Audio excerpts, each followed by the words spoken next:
You're listening to Cards to the Moon, a podcast about trading cards from both a collector and investor perspective. We hope you'll stick around for the ride as we take a deep dive into the state of the hobby, share some hot takes, hopefully some useful advice, and fun stories along the way. Hey guys, welcome back to Cards to the Moon. This is episode 322, and my name is Clark from 5cardguys.com and at 5cardguys on Instagram, YouTube, and on Facebook. Co-hosting with me, as usual, is Hyung, who is at Cho Hyung on IG and YouTube as well. And Johnny's back. You can find him on Instagram at TradeYou@Recess.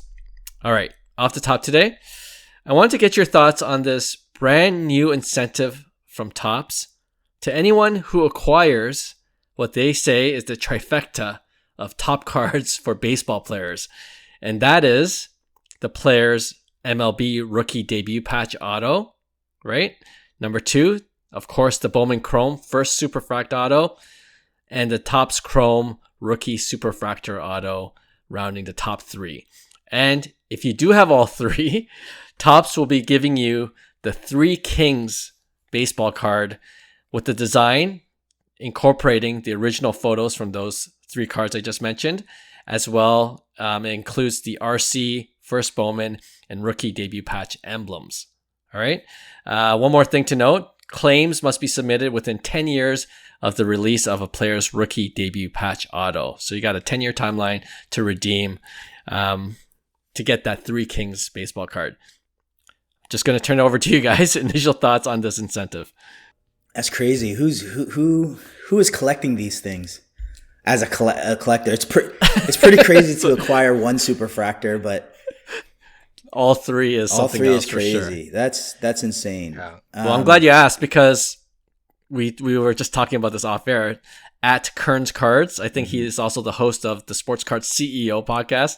So he's got deep pockets. I'm not sure what he does for a living, but I've seen his Instagram. Yeah. And he's got multiple Superfractors, and he actually completed this trifecta for Junior Caminero, which is insane, and Jackson Churio as well. Crazy. So he was just gifted that Three Kings baseball card from Junior Caminero himself the other day. That's pretty cool. Wow. Yeah. Here's my 2 cents on it. I think it's ridiculous to even try to do that. So, but I do think it's unique and cool. And I'll kind of draw a comparison with baseball, for instance. Baseball at the surface level is just the game between offense and defense. But everybody knows if you love baseball, if you're really deep engraved into the game, there's games within a game, mm-hmm. and it continues, right? So this is the way I see it from a Fanatics standpoint, that, it's just another way to have a game within a game, right? And I think it's very strategic from a business side of things, because this is what we were talking about of, how much value Fanatics can create without necessarily spending money by creating more experiences within the hobby itself. So the game within a game, or whatever they say that this is valuable. Because from a collector standpoint now, if you really think about it, some people might be very interested if they did pull a Superfractor of a certain player to try to acquire that. It turns the game. But sure. On the flip side, how does Fanatics benefit? Or I wouldn't even say Fanatics, I would say the whole sports card market. Because what happens is there becomes a lot more demand on these super, super rare cards. So this is what these types of things basically create value or demand, where before there wasn't too much demand potentially. Because now if you have this as a thing with an incentive that's very cool to, let's just say, Kern's Cards, it would create more demand from people like that who want to collect in that space or sees that at value. So if you pull a Superfractor or debut patch, now it's not whether or not hey, who's going to buy this for X amount of dollars? There's a different avenue of why someone would purchase that, right? So I think Sure. from an overall hobby standpoint, I don't mind it because I'm worried more about, okay, as soon as all the value, true value kind of collapses, where does our, and that's the discussion of what we talked Mm, about, junk wax 2.0. I would never even think that it would be a junk wax era because we've learned a lot of things from it. Plus there's technology that prevents things from happening. So, but I think in general, it is a great way to add value to the general, I guess, a marketplace where there's sustained value. So I don't sure. mind these little games. And the only kind of person that can move the needle on this is someone like Fanatics, right? So Yeah. that's my two Yeah. cents. Yeah.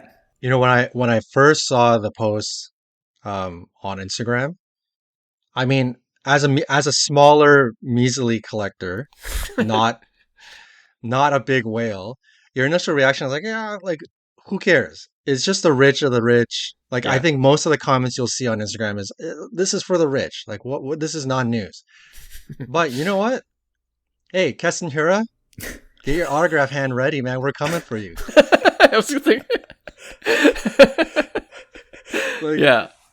it's still possible. You could still do like these, if you happen to be a fan of some random dude that's not Junior Caminero, it's like a minor leaguer, that never made it to the show. You could still get this done. So I think, like what Hyung was saying, the game within the game, yeah, it's not as relevant in terms of like the chase and hitting the lottery. This is not a chase in terms of money value for small Mm-hmm. collectors. This is clearly it's a big money move. But the game with I think it's fine. People say it's kind of gimmicky, whatever. You're creating chases within chases. I think that's totally fine. Hmm. From a smaller collector point of view, like I said, I think a lot of people will see this as, I think the general public will see this as, this is kind of non-news. This is for rich people. Yeah. Fine. But from Fanatics' point of view, in terms of business, like if you really are trying to 10x the hobby, you have to continually create massive buzz in marketing, whether Mm. that, whether that's for the general public or not. Regardless, you got to create massive buzz. Yeah. And if you have big collectors making big moves, because every day when we look at um, our Instagram, I'll be the first to admit most of the posts that I get excited for is seeing like Shine 150 buy this $1 million card. It's like, Right. oh, let me check this out, rather than some other Instagrammer that buys like a 50-cent card. Like it's obviously the big Sure. things that move your interest, right? Like there's this guy, I don't know if you guys have heard of him. He's like this new YouTuber, Mamba Cards, and he's like Okay. quickly rising up the ranks. And the reason why his content sparks so much interest is because this guy's like money bags. He's like another Shine 150. He came out of nowhere. He's really interested in sports cards. He never Yeah. was before, and now he's at shows. Any Kobe card that's like 150 grand, on the spot he's like negotiating and he's buying it.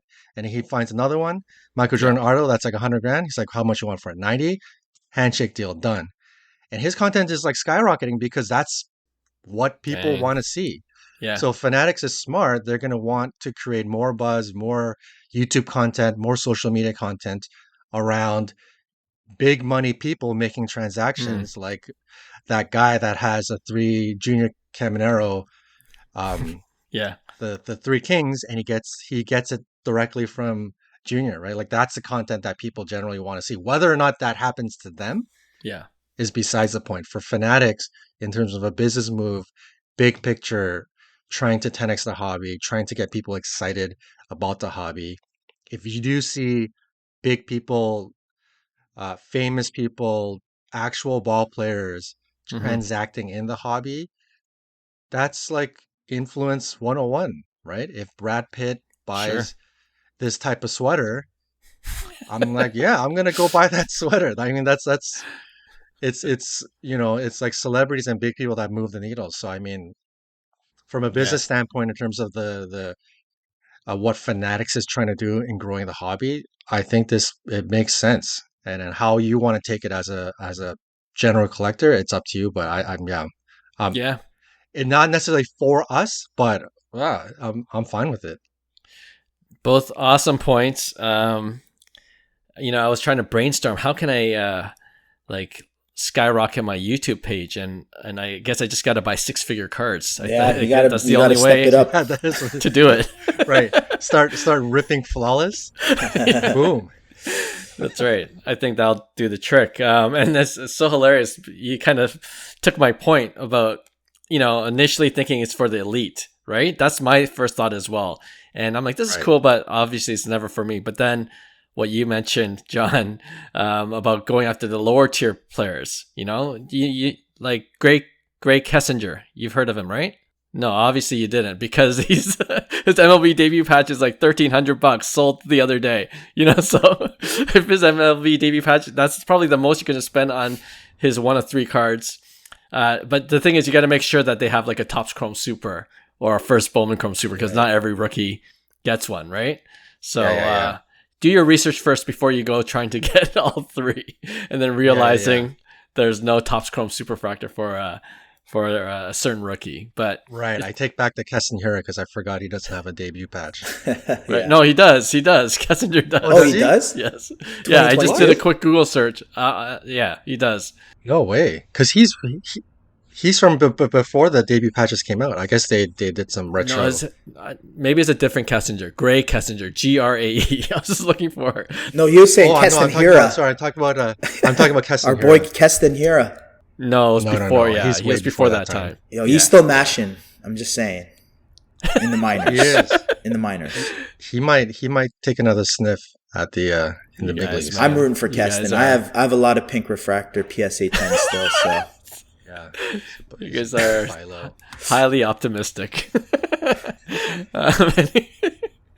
Anyways, love those ideas. And I also like your point, Hyung, about, if you have a superfractor, like you just ripped and you have one, and someone's going for the chase, like a rich money bags guy, you have a little bit of leverage, Yeah. Maybe how badly do they want that 3 Kings card? Yeah. That's added value in that sense too. So there's a few different plays you could have out there, just based on this 3 Kings Topps incentive. But I think we're all aligned. That's kind of a cool idea. Not for everyone, but a cool idea nonetheless. Okay, let's move on to hobby headlines.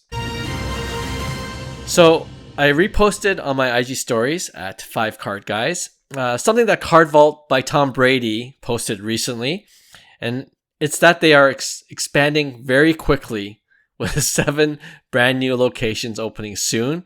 Actually, they just opened their New York City location, I believe last week or the week before, and Carl Anthony Towns was there to help launch the Card Vault by Tom Brady location in NYC. Other locations to be open soon include Las Vegas, Dallas, Minneapolis, Palo Alto, Sacramento, and San Francisco.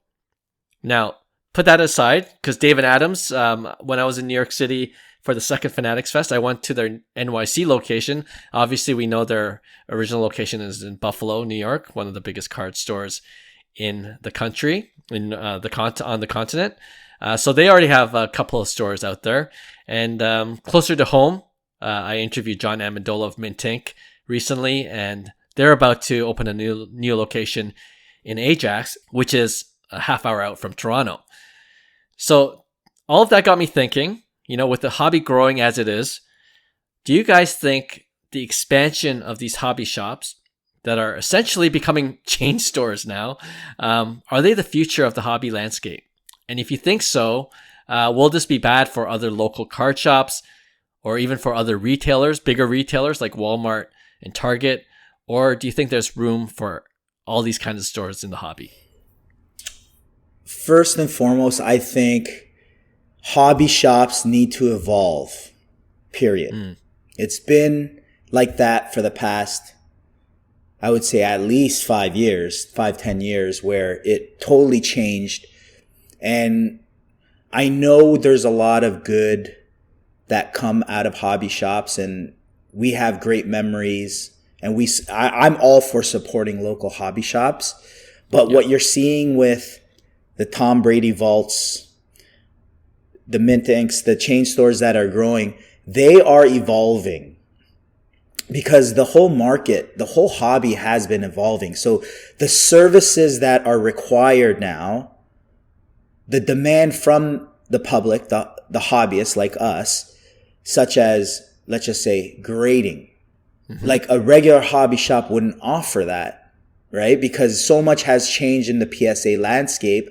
But now these card shops are like Tom Brady. They're seeing it as more of a, okay, how do we merge the physical and the digital aspect of it? Because if you look at revenue, there's breaks, there's, different things like, individual slab sales. And then you mix in stuff like trade nights where it gets people in the store, but they're marketing it from the digital side. You're only aware of it because they're so present online. So it's this mixture of, it works. It's definitely going to work because the hobby is growing and they need distribution partners, right?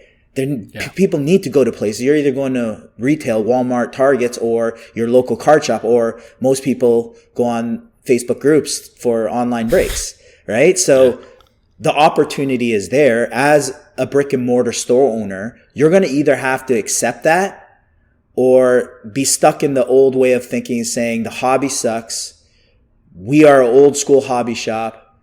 I think that won't work. I think what they are doing is they're innovative entrepreneurs. They're visionaries. They see opportunity where a lot of people don't see. And with that said, there's obviously concerns, right? But like I said, those concerns can't be addressed until they actually kind of manifest, right? So that's why as we grow, people are going to take chances. They see the opportunities. They're going to grow. And then there's going to be more problems saying this sucks, so we have to address this issue. But that's the evolution of the hobby. So for me, can they coexist? Absolutely. I think it's imperative. I think you can't coexist if you're just a digital brand, right? Right. I think there's this hybrid of digital physical that works in today's society and economics that makes sense from a business standpoint, but also makes sense from a marketing standpoint. So yes, I love what they're doing. Because like I said, what other options are there right now? Show me a better option. I would love to go into a vault just to check it out. I don't really do it here. There's no option to do that. So it's a matter of catering to our hobby, really, and what the demands are that's being created. Makes sense to me. What about you, John? When you look at the mid 80s to the mid 90s, and there was like that big bubble that happened where there's like an insatiable demand for sports cards, which kind of similar to present day. You'd have all of these local card shops popping up everywhere, and they didn't sustain because of, ended up being this sort of bubble.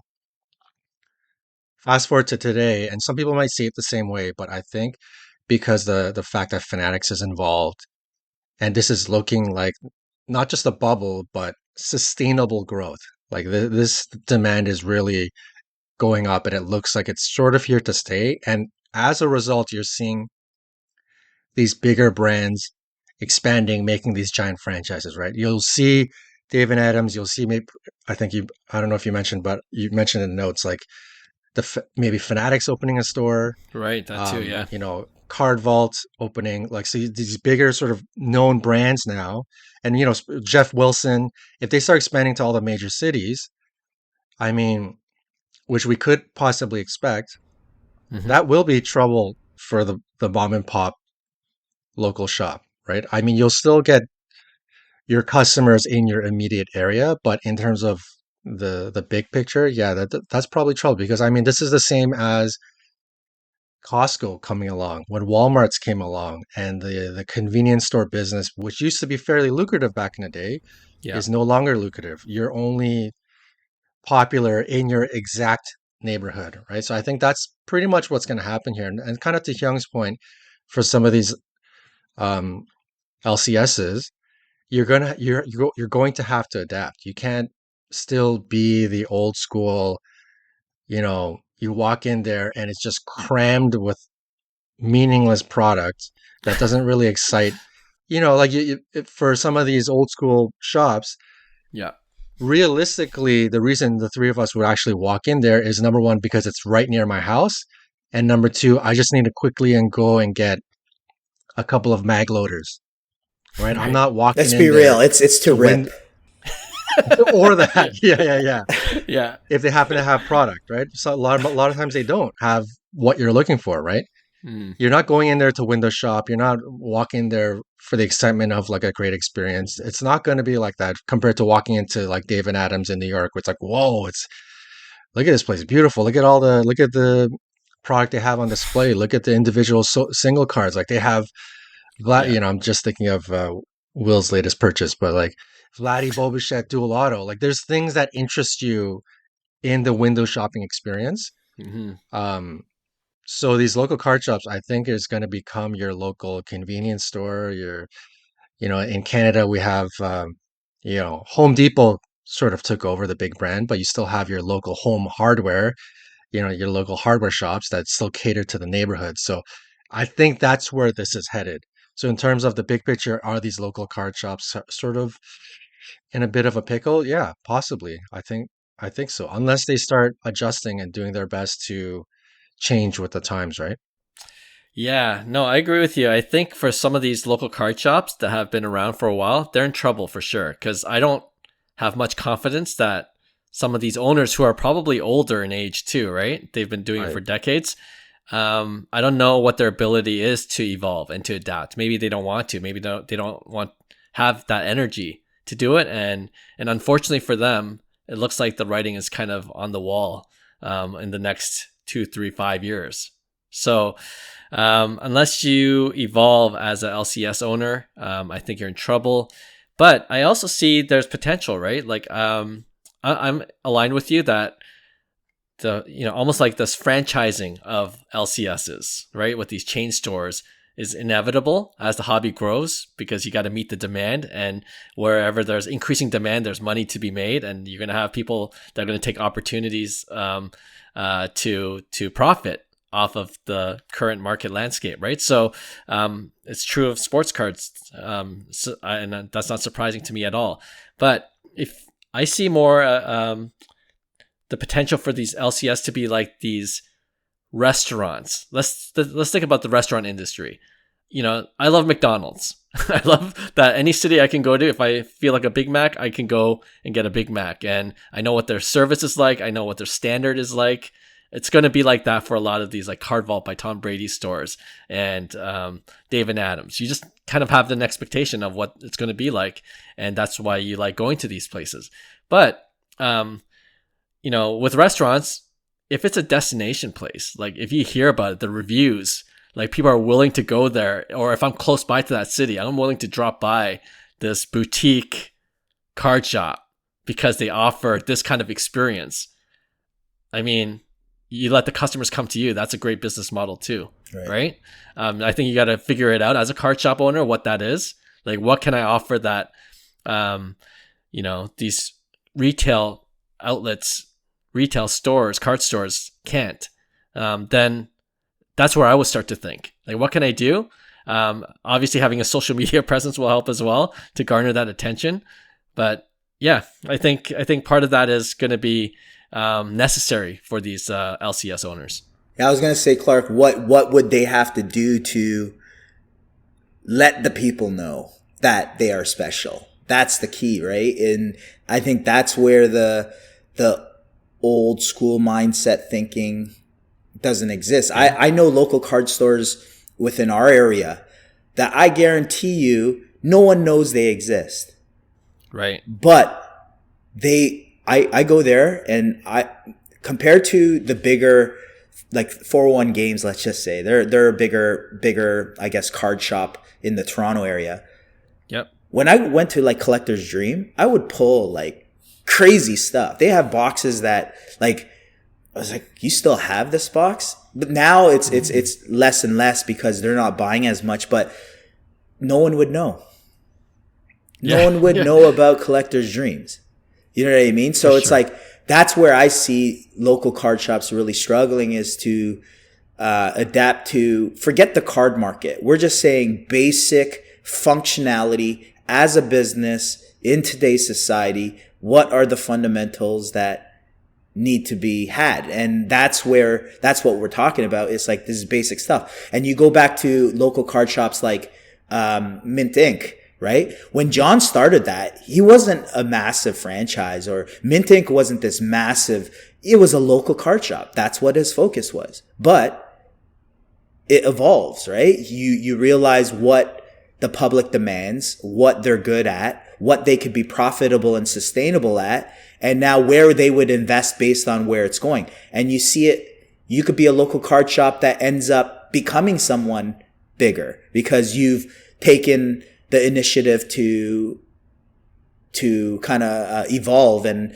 see where the market's going. So I see both sides of it. And I agree with you guys where I think there will always be a demand for local card shops. But like I said, even from a distribution standpoint, and we all know distribution, it's like the person that gives you $1 million PO versus the person that gives you a $10,000 PO. Who are you going to cater your attention to in time?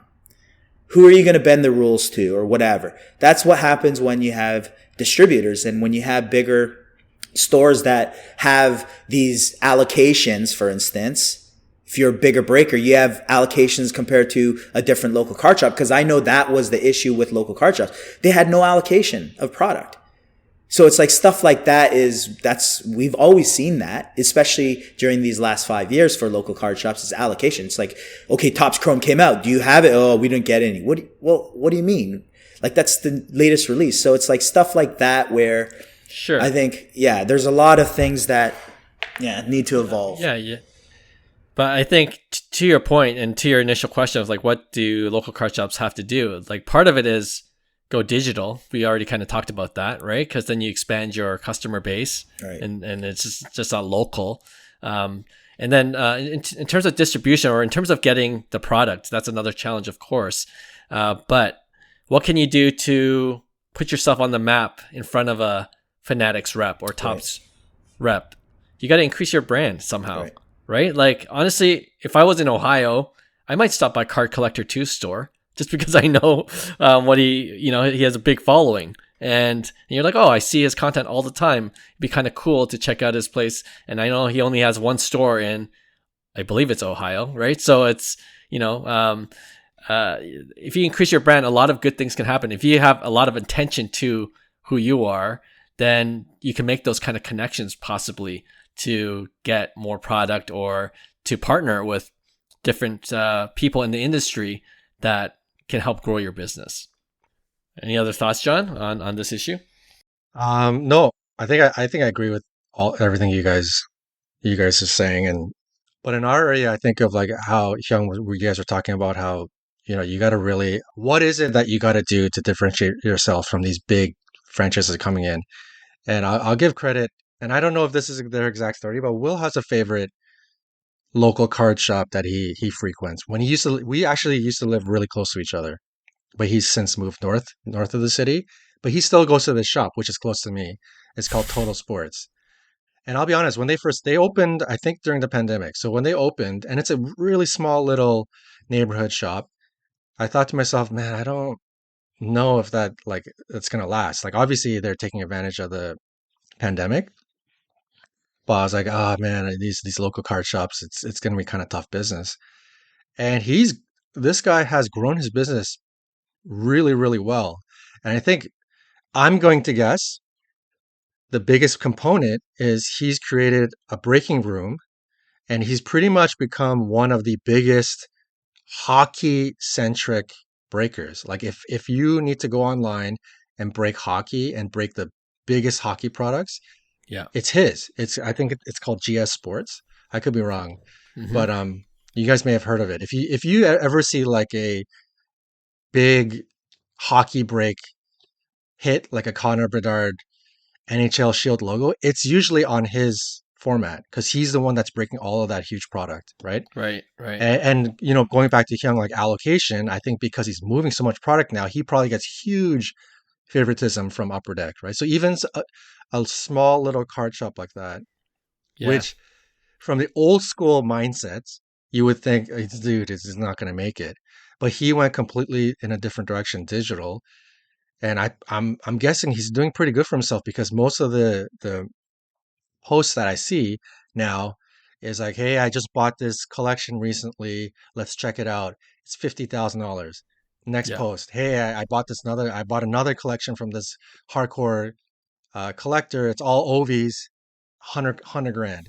Like, he's moving some big money now. He's not, his older post was like, hey, I bought this $1,000 card. Like, he's moving some big money. So I'm assuming he's doing really well. So that's a good, I guess, a great example of a local card shop that is the size of a mom and pop shop that really moved with the times Yeah. and did well in a small niche, right? Like, is succeeding in the way Sure. that he needs to succeed, right?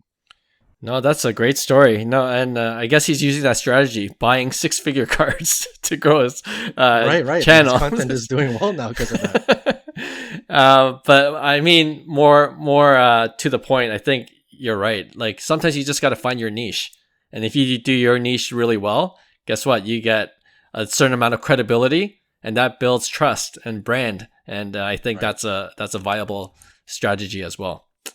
Yeah. I don't want to open up a can of worms, so maybe we'll discuss this for later. But you kind of mentioned it briefly, John. Fanatics can start opening their own stores, and then that changes the game a little bit too, right? They got their own distribution channels. Obviously, they can allocate whatever to themselves. And Fanatics already has a store in London, England, so maybe their strategy is more international at the current moment. But who knows? They could easily start opening their own stores in North America. For sure. I think that's kind of like a dangerous, slippery slope. And I'm sure they've, had some talks about that.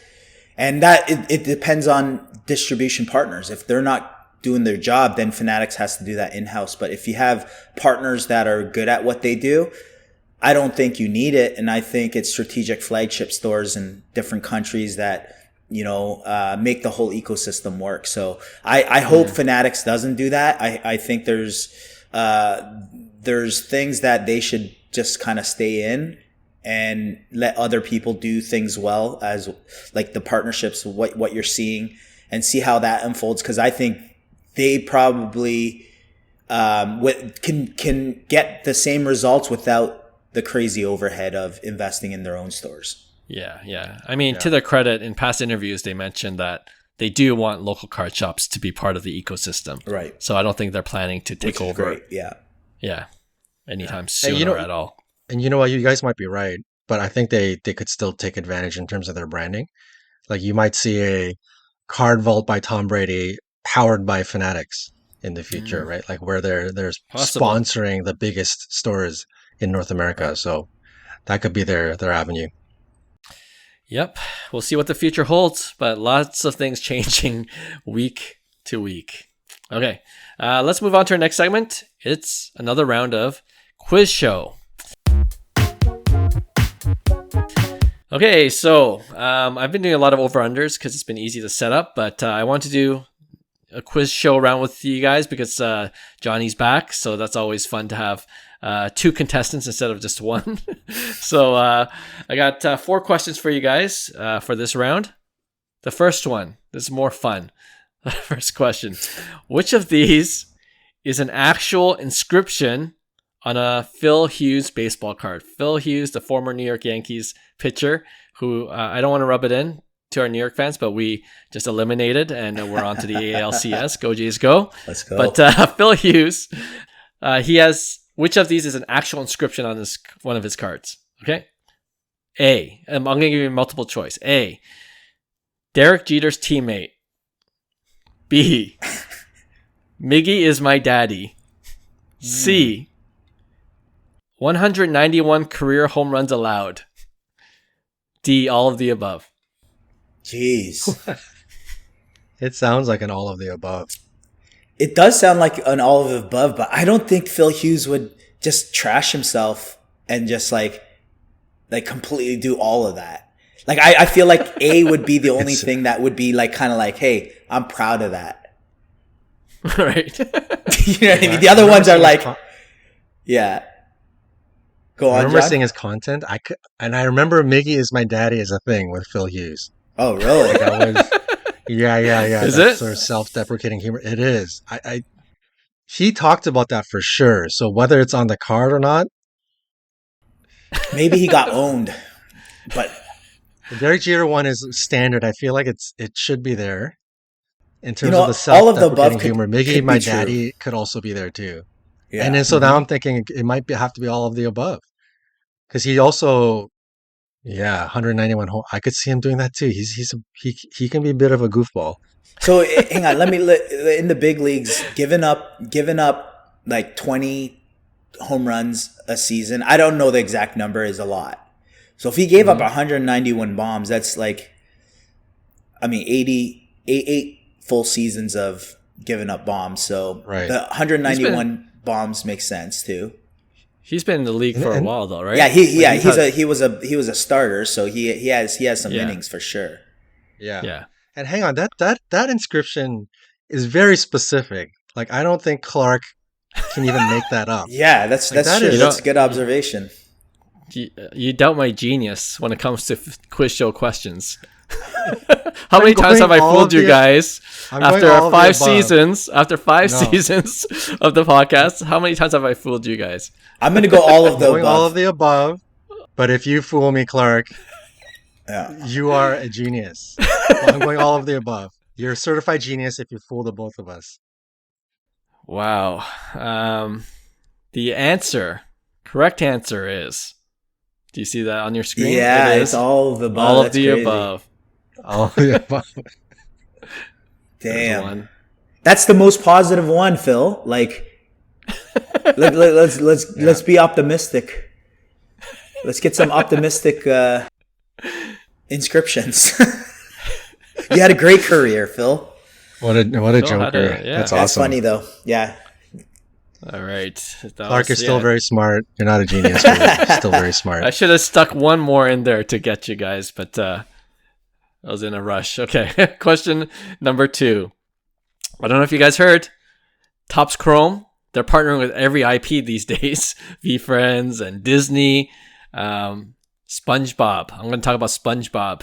The 2025 Topps Chrome SpongeBob. There was a triple auto Superfractor pulled recently, featuring SpongeBob, Patrick, and Squidward. I never watched SpongeBob, but Squidward, yeah. Okay, Squidward. How much did it sell for? 5,000, 20,000, 50,000. Damn. I saw this one, so okay. You know I this think one, I know right? the Okay. answer. So, Yeah. Hyung, what do you think? So I think it has to be over 5K because that's hobby logic. 50K seems ridiculous, which also seems hobby logic.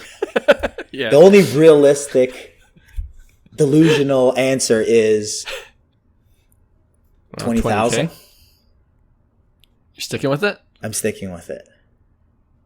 All right, Johnny, what if we come to that immediately 5,000 or above on a SpongeBob card? I'm not. Yeah, I didn't even do any research on SpongeBob. We eliminated that right away. $5,000 for a SpongeBob triple auto. It's like immediately. Oh, that's a steal. Yeah. That's where we are now as a hobby. Hyung's right. I remember it was like 20,000 something or 21,000 or something like that. 21,500. Yeah. That's crazy. Wow, that's nuts. That's insane. Oh, you know what? Speaking of Topps Chrome collaborations, I kind of mentioned it. I'm looking at you tell me if this is crazy, okay? Because the auction ends, I think, today or maybe tomorrow. Disney and Topps Chrome, they have a Topps Chrome product out this year. And I think for the first time, they have Disney characters in licensed baseball MLB uniforms. Oh, interesting. So you got collabs? Yeah, so you got like... That's sweet. And I think the first set of this Topps Chrome is like their home uniforms. So I think their next one will be away uniforms. Oh, nice. But their home uniforms, there's one of Goofy. I think Goofy represents the AL East division. So there's a Goofy Toronto Blue Jays, of course. And there's nice. different refractors. The red one is starting bids $14.99. Wow. I'm thinking about it. I'm Already hooked, eh? All it took is the MLB logo. That's crazy. But that's what and collabs Disney do. IP. Yeah, like you never know. It could go crazy. But would you purchase that same card if it didn't have the Toronto Blue Jays? Or like let's just say Probably MLB? not. Yeah, so that's what I'm saying. Now Clark becomes a new customer, right? And I'm sure there's other people that are the same, or not everybody, but some people might. But that's the power of collab, right? The red refractor of Mickey, who I guess is the NL West, the LA Dodgers red refractor sold for $7,500. Crazy. Oh my lord. Crazy. It's a non-auto, non-Mickey auto. I don't endorse it, Clark. Okay. Oh man, it looks. Is it? We'll see. So you're thinking it's not just hype. This has potential to go beyond the initial hype, because I'm always scared of like buying into the initial hype. Yeah, you got to do your research, right? But it's all over the place. The pricing, because it depends on the team, depends on the character. Like Mickey obviously is gonna have a premium over Goofy, right? Yeah. And the color of the refractor itself. But I'm thinking, if people look back at this 5-10 years, like, oh, there's a Disney character. If MLB is doing really well these days, the viewership is increasing. Baseball, they're like, wait a minute, there's a card that's a Disney character and it's, with the official MLB logo, and this is the first year, 2025. I don't know. Maybe I'm talking myself into it, but we'll see. I'll say at that money, I would be a little bit more on board if you were talking the Superfractor right now. But you're talking the red out of 5, right? Yeah, that's second best, right? I think Superfractor, you're looking at Hobby Logic prices, even more than, even crazier. Even crazier for sure. No, I get that part, because to me, it's like to spend that kind of money on like a goofy Blue Jay. It sounds goofy. It sounds goofy. But if you're talking a Superfractor, maybe I swear, guys, if one day that resells for 10, 15, 20,000, I'm going to clip this podcast and I'll be saying I had an opportunity to get at 1,500. Oh man. And some you got to remember, some cards do age well. Like it's all about how they age. Like in 5 years, 10 years, how would this age? Do you project any potential marketplace in the future? And I think there's a balance of that, because I'm thinking the same way, where I'm like, the value obviously is inflated because of the hype and the current supply demand. But as time passes, and we usually see that lull period after that 2, 3, 4 year mark, where everything just crashes because everybody's after the latest and greatest. But as time goes by, how do they age? Right. And that's kind of like the only way I could justify spending any kind of money on non-sports type cards, for me, at least. See, with that logic, which is reasonable logic, not hobby logic, but reasonable logic. Right? It's not welcome. You would have missed out on all that Pokemon dollars that our buddy Roy's getting right now. So I'm just saying. More power to you guys. I never did it to chase the money. Okay. Oh boy. All right, let's finish off this quiz show really quickly with 2 grading questions. I don't think we did the September numbers yet, so we'll finish it off with a couple of grading quiz show questions. The first one is, which grading company saw the biggest drop in the number of grading submissions month over month and year over year? Which of the 4? Beckett. Did we do this already? Which? I don't think we did the September ones since we last recorded. September. Yes. Because we are in October. Right. Yeah. Who would have? Oh, it's got to be Beckett or SGC. Okay, since Hyung said Beckett, I'll go SGC. All right. Johnny, you got it. SGC. Really? Month over month minus 49% and year over year Holy minus cow. 59%. And I think we talked about this, John, when you were on last time for August numbers, right? Where the SGC announcement with Pete Steinberg, I believe is his name. He said he was going to resign, and PSA seems to be kind of not investing as much into SGC, but there was a bump in August because everyone's submitting last minute, and we expected September numbers to just drop off afterwards because they just once they get through that last final, submission, and that's what we're seeing. This huge drop off of SGC. I think a lot of people are kind of upset about it a little bit. SGC could have been a really good brand, but yeah, PSA doesn't seem to be interested in keeping it up. Yeah. Okay, last one. PSA, since it's obviously the number one grading company, rank the top 4 card categories graded in September 2025. So number 1 is they graded this the most. Number 2, 3, and 4, including TCG, which is up there. I'm gonna say. So, are we ranking them first? Yeah, 1 to 4. Who would our one TCG be? is its own category, right? It's not specifically Pokemon. Yes. It's 1? TCG? No, it's one category. Yeah, all grouped. Yeah. All group. Yeah. But I mean, I'm let's be definitely real. going TCG. I'm going TCG 1 for sure. Yeah, Pokemon probably. Pokemon. Yeah. Football TCG. season, number 2. Okay. I would say it's really baseball about 3 number and 4. 2. Ooh. Okay, so I still think a lot of people are submitting baseball because there's a lot of market movement on baseball cards still right now. Right. So I'm gonna say, there are a lot of releases like Topps Chrome. and probably Ohtani. Everything Ohtani is being submitted. So to recap, Hyung, you're saying TCG 1, baseball 2, Yeah. and then what's 3? Football just football and basketball left. Those are your top 4. I'll give you that. I would say basketball and then football. Okay. And John, TCG 1? Because I remember we talked about this the last time I was on, and it was definitely TCG. Yeah. I'm pretty sure I guessed right that football was 2, and if we're talking September, beginning of the season, how could it not be football? So I'm sticking with football 2. I remember I had trouble here. Like, what is 3? What is 4? What is 5? And I think I guessed incorrectly on baseball. I thought baseball was a lot worse and it was a lot better. So I'm going baseball 3. Okay. And then I'm going to have to assume basketball 4. I feel like you're both wrong, but TCG is number 1. You guys got that right by a long shot. 800,000 plus. Crazy number of cards graded for September. Number 2 is Hyung's right. Baseball surged plus 25% month over month to take Crazy over football, which is number 3. And baseball's 240,000 cards, I think, and then football's right behind, 223,000. So they're pretty close. And basketball is the Topps. I guess the Topps basketball set just came out or is coming out, right? So that might change for October or November. Makes sense. But there you go. TCG, baseball, Good football, stuff. basketball. Well done. All right, let's finish our show with our regular weekly segment we call Pick One. Hyung, do you want to start things off for us? Yes, sir. I'm going to go back to Aaron Judge since they're out.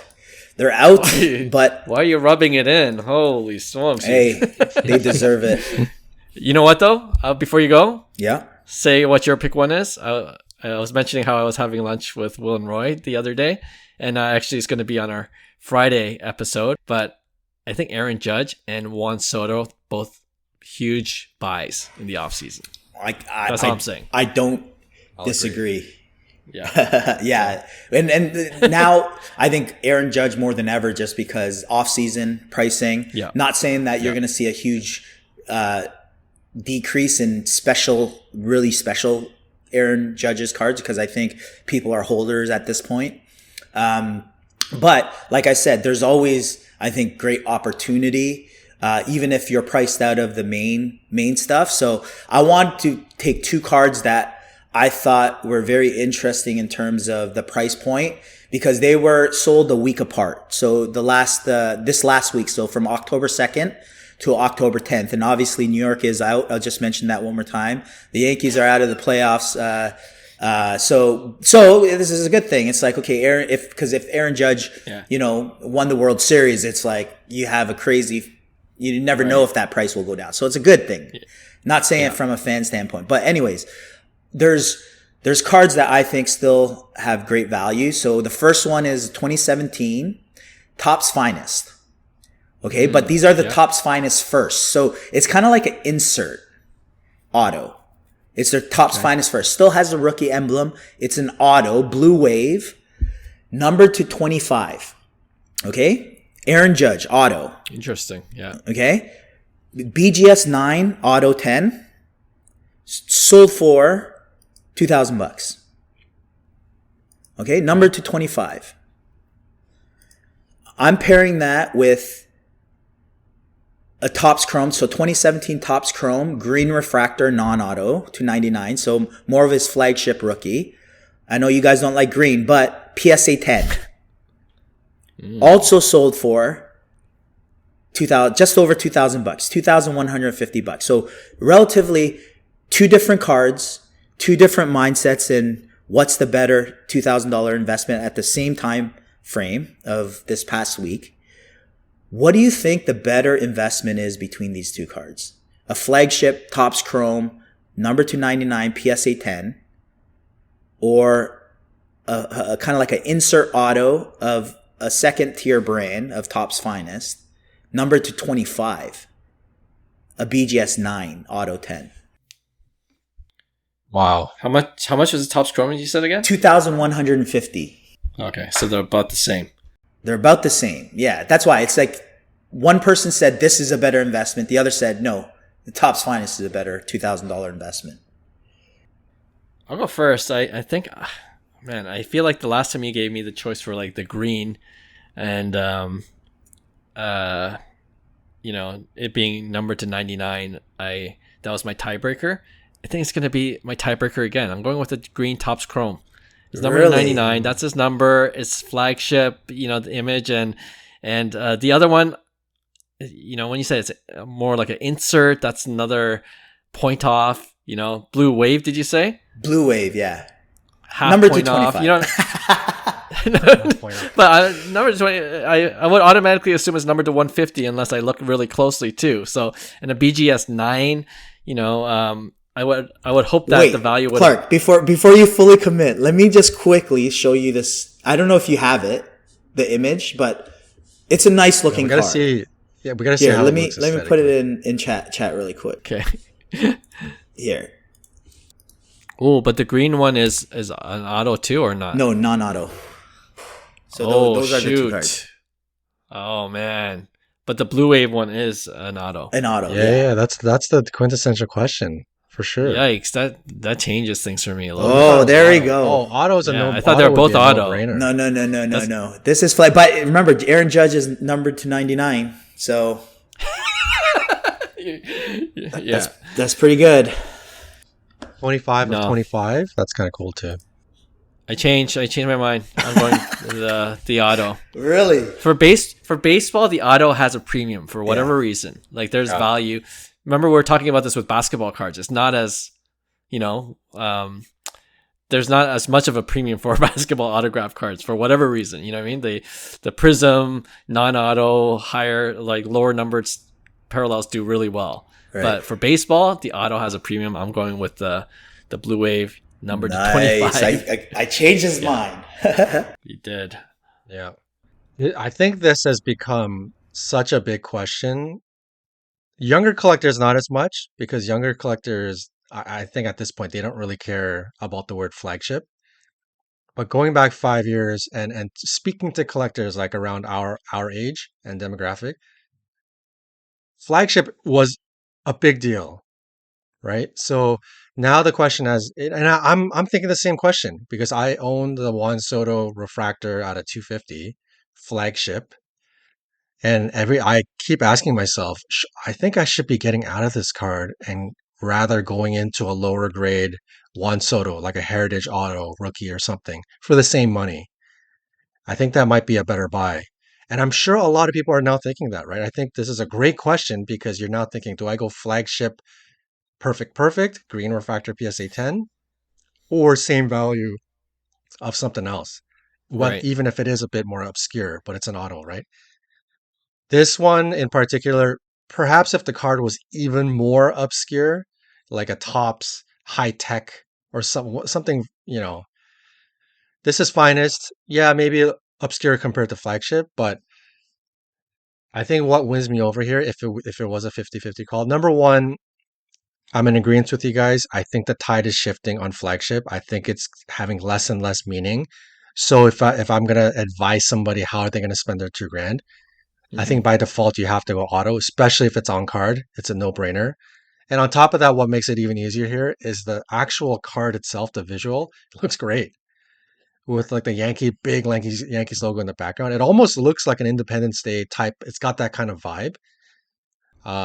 So yeah, it's a logo refractor. Yeah. It's a good looking card, man. I think the auto is nice. It is nice. Wins the 50-50 coin flip for sure. Yeah, I'm leaning the same way. Even though that I would love to have that PSA 10 green refractor. I think that's still going to hold a premium just because it's number 299 and it's flagship and it's a PSA 10. But I think autos are so underrated, especially pre 2019 autos that are a lot more limited, and Aaron Judge too. I think Aaron Judge, Shohei Ohtani, those type of players. The autos are going to be amazing in the future in terms of value when they're not signing anymore. A lot of people are going to be after it, especially Aaron Judge having his type of career in New York. I think there's so much upside with that auto, and it's a great looking card. So if I'm spending $2,000, I'm going with the auto as well. Sweep. I like it. Yeah. Nice. John, you got one for us? Yeah, you know what? I was gonna go with hockey, but after Hyung, that's tough to follow up. So I think I gotta change mine up here real quick. Changing it on the fly. Yeah. On the fly. Okay. So you know what? And I don't know how I'm gonna kind of call out Will here a little bit. Okay. So I'm gonna forward you guys a photo. So Will just picked this up, and I love it. So that's what I'm gonna forward you guys. Mm-hmm. So you see, Will picked up, as a Blue Jays fan, he's got the Topps 2020 Definitive Collection, Guerrero Bichette, on card, patch auto. And I haven't verified with him whether the patch is game used, knowing Topps probably it says game probably used. Not game used. Oh, it says game used. Yeah. Game used that's money. That's perfect. So it's an auto 9, but if you look at the auto, I think this has a great chance of becoming a P. Like just getting rid of the auto and just going gem mint 10. I think that's immediately going to double the value. So I'm going to put this card at like 1,000 to 1,500 Canadian. So now I gotta call out Clarky here, man. Would you rather go this card? Yes. Or would you rather go your Scooby-Doo Blue Jays? Scooby-Doo, please. Goofy. Or Goofy. Oh, yeah. Scooby-Doo. That's hilarious. Goofy, no disrespect to Goofy. Let's say at the 50, assuming you can get that card for 1,500, that thing might end up. You said it was auction, right? Yeah. I think I know what Hyung's gonna go for. You gonna go first? You're gonna go for the dual auto? Bro, I'm pulling up these Scooby-Doo, or sorry, these Goofy. Yo, disrespect. I don't know, Goofy man. Like that is. I don't know, Clark. I don't know, man. Where is the? Okay, hang on. Where is the photo? I'm just seeing this card. I'm just seeing these cards. I don't know. You only see the Superfractor. I mean, I've pulled out the regular ones. Let me see what it looks like visually. Gosh, yeah, I can't do it, man. I'm going. I'll make it easy. I'm going with the dual auto. That's a sick card. I think if card. We'll pick that out. Images. Yeah, when he gets rid of the auto 9, I think it's good. It's a beautiful collector piece. Yeah, such a great, and the autos look great. And I agree with you. I would just get that re-slab, take out the auto, keep the gem mint 10. That card is a great card. Okay, it has a little red. I'm showing them the red refractor number to 5, Blue Jays Goofy. Yeah, I'm going with I'm out. But the Goofy illustration is Blue Jays too? Yeah, he has Blue Jays uniform. Oh, he has Blue Jay gear. Okay. Full Blue Jays gear. Dude, Goofy's on the rubber. You're not supposed to be on the rubber. Your foot goes in front of the rubber. Look how big his feet are, though. That's like impossible for him to. Final answer. I'm going the dual auto. Okay.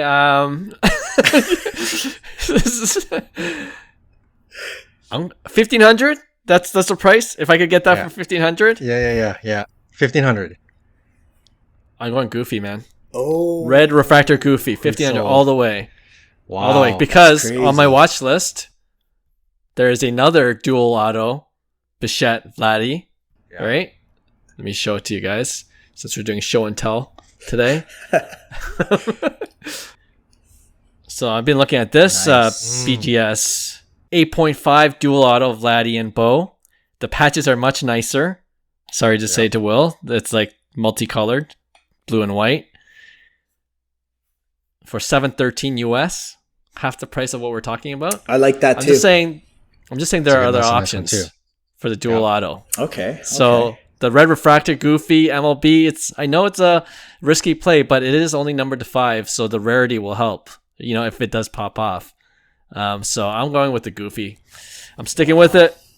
Good for you. So, what do you got? What's the tiebreaker, John? I can't do the Goofy, man. Like I think, Clark, I think I understand where your mindset is at in terms of like the play on the potential value. So I will admit, right, the ceiling for the Goofy, assuming it's 1,500. I mean, that card could be worth $5,000. I don't know. Yeah, that's you could true. do well with it. Once the auction's over, yeah. I will admit that the ceiling is way higher, right? Because you just don't we don't know. So that's what you're gambling on. If you can get it for a good price, you don't know whether you can trade it for $5,000 or $8,000. And obviously, if you got that kind of offer, you're taking it immediately. There's no question. Like this dual auto doesn't have that kind of potential. So it's like strictly a collector piece. Yeah. But if I kind of strip it down, trying to think who's going to go after the Goofy, like as a Toronto Blue Jays enthusiast, like the answer is easy. And I'm going to pick the dual auto. No question, it's the dual auto. There's like, as my personal collection, going out of my way to overpay and spend 1,500 or overpay and spend $2,000. Like that's the card. It's not the Goofy. But who would be willing to pay that big money for the Goofy? Is it the Disney collectors? But as a Disney collector, if I'm going to go for a Goofy, I'm probably going to go for the actual Goofy card, not the Goofy Blue Jays card.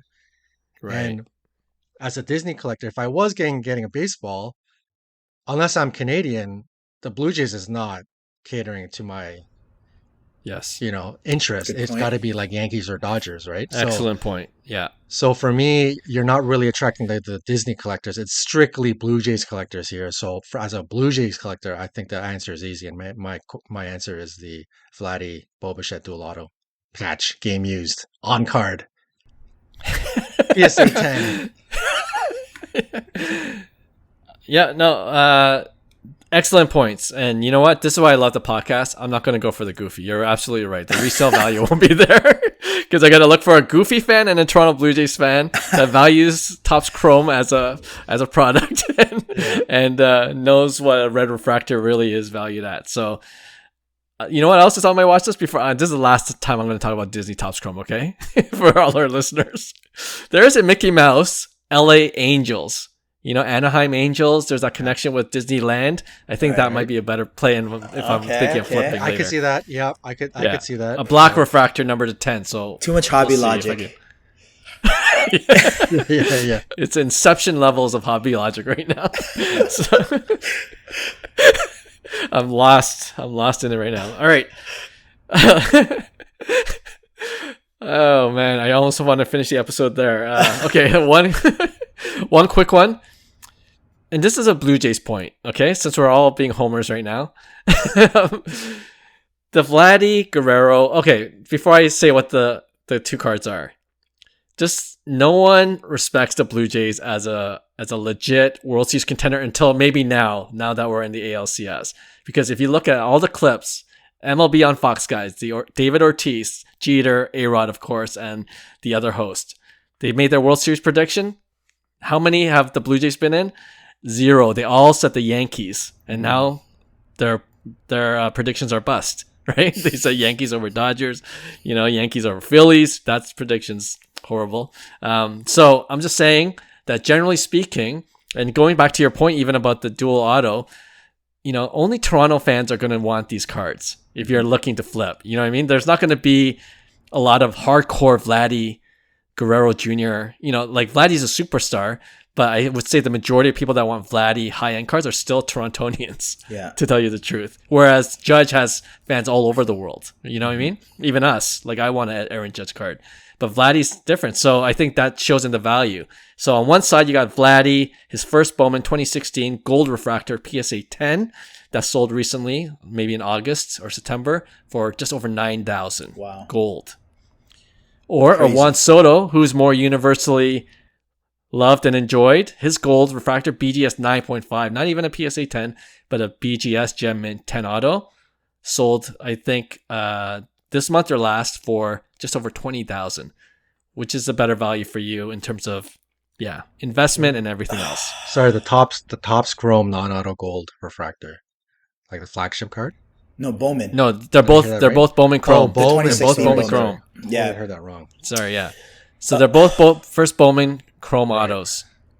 One's Juan Soto's the BGS 9.5, and Vladdy's PSA 10, essentially at half the price of what you can get for Juan Soto.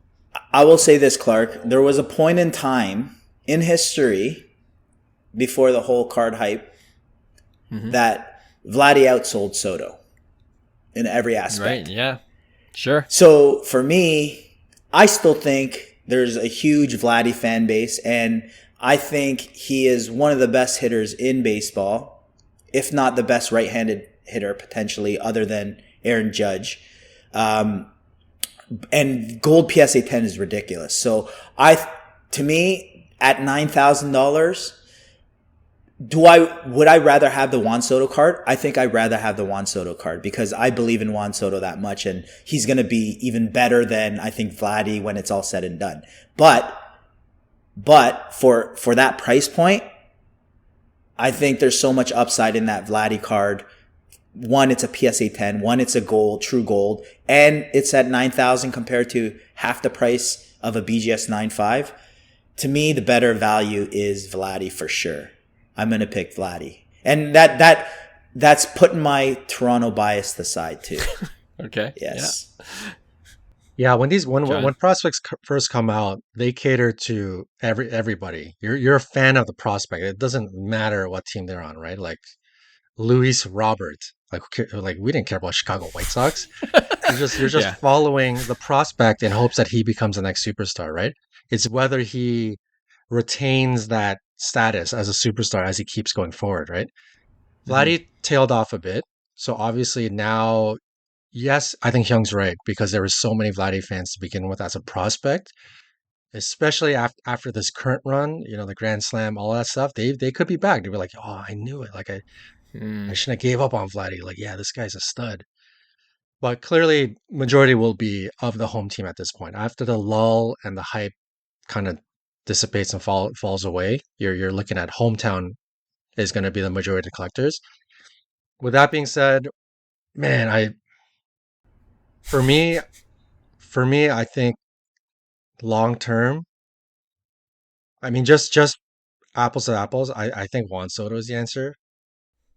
So if you're a big time collector and you got the money and it's not even about the money, it's just pick one or the other. I think the easy answer to me is Juan Soto. The problem with the one-on-one here is that the money, it's 10K or 20K. Like where does a value sit between these two players?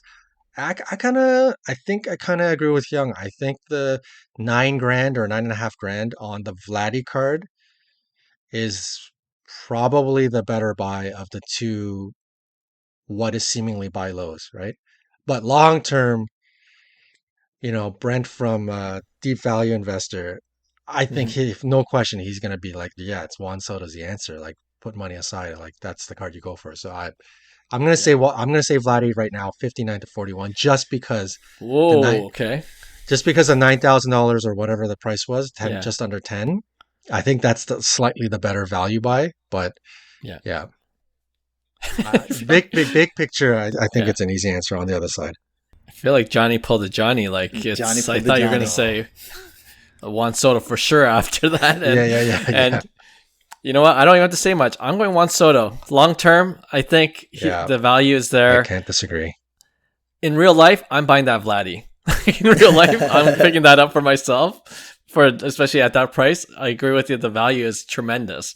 But if I'm holding, I think and I kind of teased at the beginning of or earlier in this episode, in the offseason, I'm looking for Juan Soto cards. Like he had a 40-30 season. Crazy. Very quietly almost. You know what I mean? Like, and it's just overshadowed by how poorly the Mets finished that season. Yeah. Like they didn't make it to the playoffs. And I think if that narrative is still out there for the offseason and Juan Soto's cards drop further in value, it's been dipping a little bit already, I'm picking up Juan Soto all day.